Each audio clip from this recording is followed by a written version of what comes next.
So we have a 2013 Evoque, Range Rover Evoque, and the blower motor kept on running constantly. So I went in the fuse box and took this fuse out, the second one, and that would stop the blower motor from running. And then the problem is the blower motor resistor. You can buy this on Amazon for about $40. So this thing is located way under the dashboard. I had to take out the gas pedal with a 10mm socket, a couple of nuts down there. The thing disconnects pretty easily with a plug. Then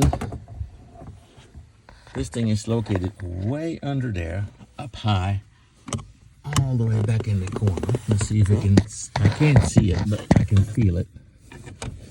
This is, I think, the carbon filter. This is the plug for the gas. No, this is the plug for the resistor that I took off already. And it's up higher. Let's see if I can even get up there. Can we see the relay? There is the relay. Way up there. See, the plug is out. So we got to twist it counterclockwise, and I'm having a hard time doing that. So I'm going to try to use some channel locks to twist it out. It needs to be twisted out counterclockwise from what I understand. And the arrow means tightening. Tighten it back up. Alright, so I gave this about 4 or 5 times trying to fit the new one in there. I pulled the old one out. As you can see, I mangled it up pretty good because it was really hard to get out, and there's no way I could get the new one in there.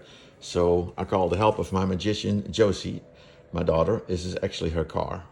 And she was able to put it in there. So explain, how in the world did you do that? So after you find the hole, which I'll show you how you can see it, because you can feel it but you can't see it, but there is a way to see it.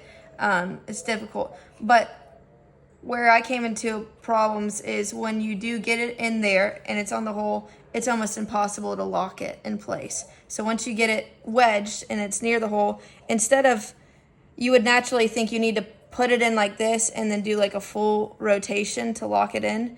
What you really want to do is, it only has maybe tiny little turns, half an inch of turn that you really need. So you want to, when you get it lined up with the hole, you want it to be barely turned this way, like right here. You don't want it to be fully this way. It's going to be impossible. You need to be barely right there, and then you can do the twist lock in. But this is how I was able to actually wedge it in. So you want to go down. Okay, I was able to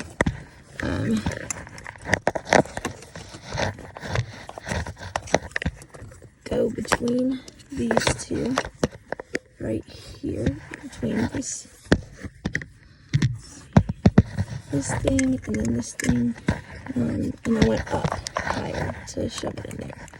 There's just more room up here versus down here, so almost at the top of this block, I was able to shove it in there, and I recommend going at the same angle that it needs to go in at, which is here, and once you get it in this little section over here, you are then able to turn it half of an inch to the right to put it into place. Now it gets easier once you get past this part. Once you shove it past this part, obviously we messed up some things, but once you're able to shove it past that part, you are then able to kind of position it and shove your hand. Now to see the angle, you need to get on this side and look up, but that's it. Peace out.